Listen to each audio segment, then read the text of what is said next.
Hi, I'm Richard Morais, Senior Minister at Unity of Phoenix Spiritual Center, and I want to thank you for visiting our website and for tuning in to today's message. If you feel inspired by today's talk, I really encourage you to make a donation by hitting that button below and making a contribution to this ministry. It'll allow us to continue these messages online and to do the great work we do here at Unity of Phoenix, which is to inspire people to live better lives. So thanks for tuning in, thanks for your support, and we hope to see you at a Sunday real soon. So I have a question for you today. On a scale of 1 to 10, how good of a decision maker are you? Woo-hoo. Do you hear the mumbling? Rah, rah, rah, rah, rah, decision. I don't like decisions. Rah, rah, rah. Right? Now, there's really two classes of decision makers. There's the Cheesecake Factory level. You know what the Cheesecake Factory, have you ever been to a Cheesecake Factory? There's 16 pages of menu. 16 pages. If you're not a good Cheesecake Factory decider, you need to get there about 3 days early, right? And then once you finish your meal, if you so choose, you have to decide from 45 different cheesecakes. Right? So it is not a place for you to go to if you don't want to make a decision, because there's some serious decision making happening there. So when you look at decisions, are you somebody who moves toward a decision, or would you rather move away from them? Do you avoid decisions? Are you afraid you're going to make the wrong choice? One of my first interviews out of college was with AT&T. And my dad worked for AT&T, and an aunt that worked for AT&T, and I wanted to get a job at AT&T. First interview, 4 hours. It was all on, now I thought I was good at decisions. It was all on decision making. They put you in a room, they gave you a body of test, and gave you adequate information apparently, or not so adequate, and you were supposed to make a decision. And I thought I made every right decision. Ask me if I got the job. Apparently, I'm not as good as I thought I was when it came to decision making, right? So one of the things that becomes problematic is if we avoid decisions. Any decision avoiders in here who actually try to go the other direction, would like to hire 1-800 make a decision, right?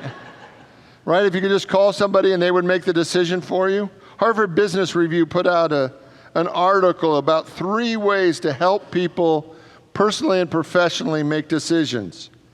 The first one, they said, reduce the choices. And their suggestion is that if you make the same choice every day, it actually reduces decision-making fatigue. So if every time you go out you order a salad, no matter if it's a Mexican restaurant, an Italian restaurant, you just order a salad because it's one less decision you have to make. That's why Mark Zuckerberg wears the same outfit every day. The same t-shirt, the same jeans, the same hoodie. So it's one less decision he has to make. It reduces decision fatigue. The second method they gave us was kind of an if-then proposition. And the idea of this one is that when something happens, whatever it is, if this happens, then I have already decided how I'm going to respond to it. And then it becomes an if-then proposition. So if somebody interrupts you 3 times in a row, then you say something. But if they only interrupt you twice, you don't mention it. But when it gets to the 3rd time, then you say something. Then the third method they gave us was the idea, they call it their timer approach. And you just set a time. If you're in a meeting, you say, okay, we've got 15 minutes to make this decision. Or we have till Tuesday to make this decision, and you know that there's a finite amount of time, and in 15 minutes, no matter what, you're going to make a decision. This is also what people sometimes use in a restaurant. Have you ever been out to lunch or dinner with somebody who, as soon as the waiter gets there, everyone else has decided but them? And usually what they say is, oh, you guys all go ahead and order, and when it gets to me, I'll have decided, right? Have you ever done that, right? That you are that, right? And then we go around, everybody orders, and it gets to them. And have they decided yet? No. And that's when they order the salad, right? So why do we have to make decisions? Why is it a part of our life? And I want you to see today that the reason that we have to make decisions is because we were given free will. That God gave each and every one of us absolute free will. We have unconditional free will so that we literally have to decide on everything. As a spiritual being, you have complete decision-making power about everything in your life. Let me give you a case in point. Genesis 2:19.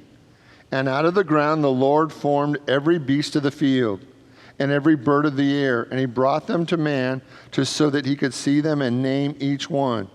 And whatever the man named each living creature, that was its name. And man gave names to all the livestock, to the birds of the air, and to every beast of the field. Now I want you to see the importance of this, right? That we get to name, we have to name literally everything in our life. We name it. And the moment we decide upon it, the moment we name it, that is what it's called for us. Whether we call it good or bad, the moment we name it, that is the way it is. And you think, well, Richard, I didn't make all these decisions, and I'd like to suggest that you have. And some of these decisions you've actually made years and years and years ago, and that decision is still impacting the quality of your life. And until we change that decision, life doesn't get to be any different for us because we've already named it. How many of you can think of a situation in your life that you repeated more than once that was not enjoyable? Right? It's like, okay, so do you want to continue to name it that way? Do you want life to continue to show up that way? Well, Richard, I don't have any control over that. That's just the way life is. And what I want you to see from the spiritual point of view, you have to name it. I get to name everything. Will you say that with me? I get to name everything. One more time, like we actually mean it. I get to name everything. If I don't like the way I name it, I can change it. But I get to name everything. Together? I get to name everything. That everything in life is waiting for you to name it. Now, the difficulty is sometimes we just don't want to exercise our power to decide. Sometimes we'd rather not decide. Do you remember in Scripture when Jesus said that if you have grain as a mustard seed, you will say to the mountain, move from here to there, and it will be done unto you? Now, the problem is when you got that mountain up in the air, where the heck do you put it? Right?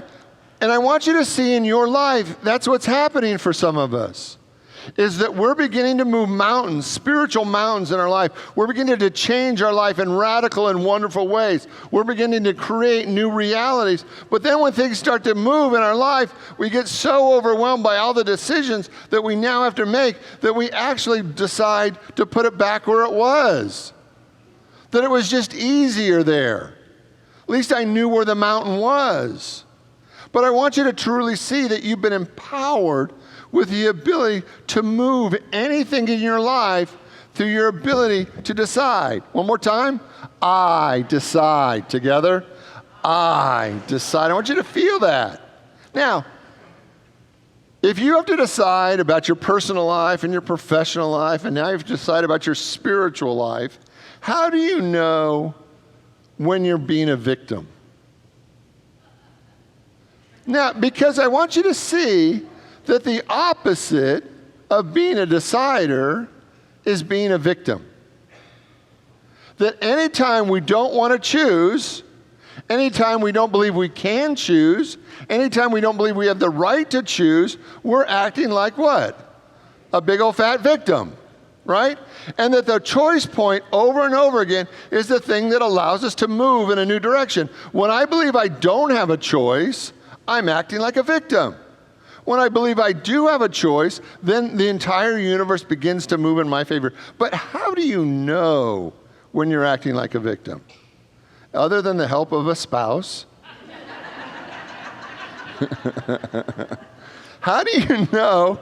Now, for men, it's actually easier. It's actually easier to tell when men are acting like a victim. Do you know how you tell? Every time a man is angry, he is acting like a victim. 100% of the time. If you get honest with any man, 100% of the time a man is angry, he believes at some level he's a victim, and he'd rather be angry than feel like a victim. So men get mad. And over and again, you get mad at if somebody's driving, you get mad at what's going on in the country. Anytime a man is mad, he feels like a victim to circumstance. And he's not making the choices that would move his life forward. Now, how do you know if a woman is feeling like a victim? And a good chunk of the time, women are the same way. If a woman is angry, she's feeling like a victim. If anybody's ever seen an angry woman, right? But women are more complicated. So it's not just when they're angry that they're feeling like a victim. Sometimes women get sad when they feel like a victim. So women are either angry or sad. Men are always 99.9% of the time. Men, when they feel like a victim, are angry. And I want you to really see how much in our culture that it's easier to feel angry than it is to make a new choice. It's actually easier to feel angry than it is to empower yourself and make a new decision. And every time we can wake up, oh, I'm angry. What's the decision I don't want to make?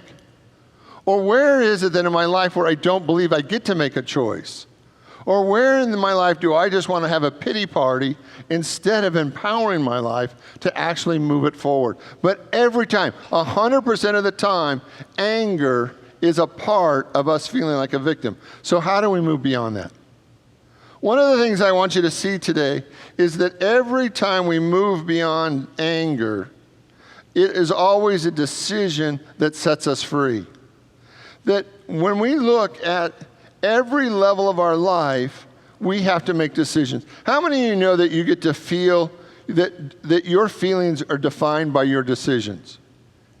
6 of us. Great. All right. Right?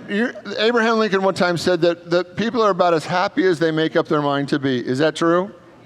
Right. So the idea is that I'm feeling in this moment, by and large, 100% by what I decide I want to feel. If I want to feel happy, I get to feel happy. If I want to feel anything, it's because I choose to have that feeling. I choose to have an emotional life that's going in that direction. What about thought? Who's responsible for what you think? Right. Are you a victim to circumstances, or do you get to choose your dominant thought? Do you get to choose what you fill your mind with over and over and over again? I would say yes. Do you get to decide what you create? 6 of us again. Woo! Right? So over and over again, we get to decide. So what I want you to see over and over again, I believe that decision making is one of the most powerful ways to change your life. And in fact, when you look at the life that you've created to this point, if you're not willing to make a new choice, your life never changes.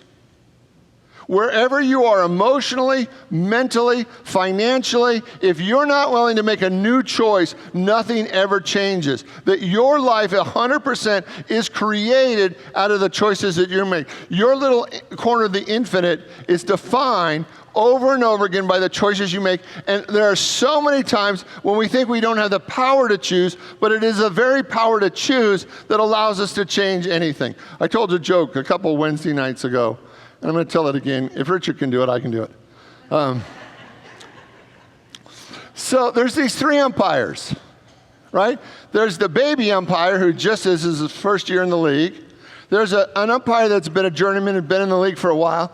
And then there's the old salt. There's the guy who's been in the league for 100 years. And the rookie's coming in. This is his first game. And he's talking to the 2 other umpires. And he says, don't you guys worry that you're going to get a call wrong? He said, don't you worry that maybe, you're just going to make the wrong call.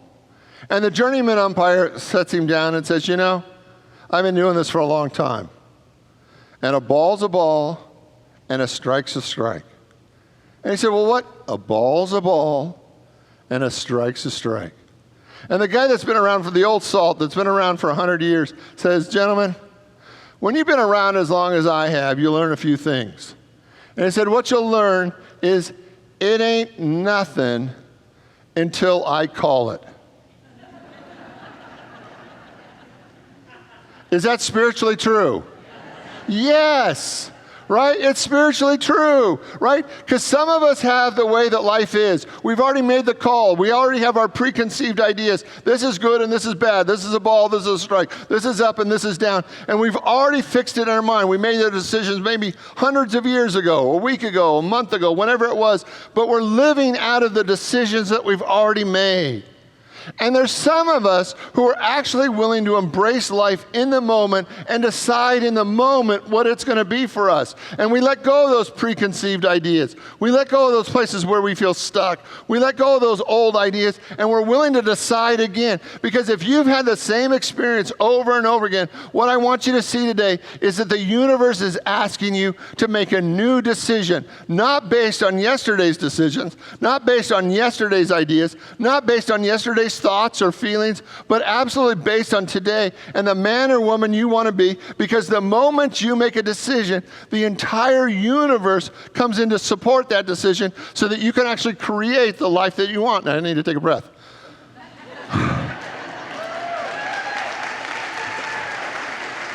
How are you doing? What is this? Wrong. It's nothing. Right? How many of you thought that was a chair? Right? It's not. That's a preconceived idea. Right? What makes up a chair? Nothing. Right? What is a chair made up of? Steel? Get your gold star on the way out, young man. Right? What's that chair made out of? Steel, padding, fabric? What are those made of? Molecules. What are molecules made of? Atoms. What are atoms and molecules made of? Nothing. There's 99.99% of atoms that is nothing. You're sitting on nothing. You walked in today, you made the decision to put your tuchus right here, right? And you sat on it with absolute faith that it would support you, but it is made up of absolutely nothing. There is no reality in reality. Can I say that one more time? Because some of you still don't believe it. There is no reality to reality. Reality is created by the decisions you make, and because you believe those decisions, reality responds to you. If you change that decision evaporates because it's not real. It's nothing. What I want you to see is the reason that the old salt could make the call is that he knew that he was constantly creating reality out of the decisions he made. There was nothing real to reality. It's constantly created out of the decisions you make, and if you make a new decision, you radically change your reality. How many of you would be willing to have a greater reality than you're living right now? What new decision, what 5 new decisions would you have to make over and over and over again to create a new reality that would be greater, more loving, more kind than anything you've ever known before? See, what I want you to see is that your stuck decision making creates your stuck life. Until you make a new decision, life will be the same for you over and over and over again because you believe that your reality is real. Even though your reality doesn't match anybody else's reality. Have you noticed that your neighbor, your friends, your family, everybody's having a different reality than you are? Because they've made different choices that have created different experiences. I am the master of my reality. Will you say that with me? I am the master of my reality by the decisions I make. Together? By the decisions I make. I am the master of my reality. There is no reality until I make a decision. And then once I make a decision, reality begins to move in that direction. I am the master of my reality. How many of you would be willing to make more spiritual decisions? Do you know how to make spiritual decisions? Let me teach you. How many of you ever made a decision out of your head? How many of your intellects ever get a little wacky? Like, do you ever get into wacky thinking? right? So have you ever made a bad decision out of your intellect? Right, all right? Now, how about your heart? How many of you ever have had desires that maybe weren't the highest and the best for you?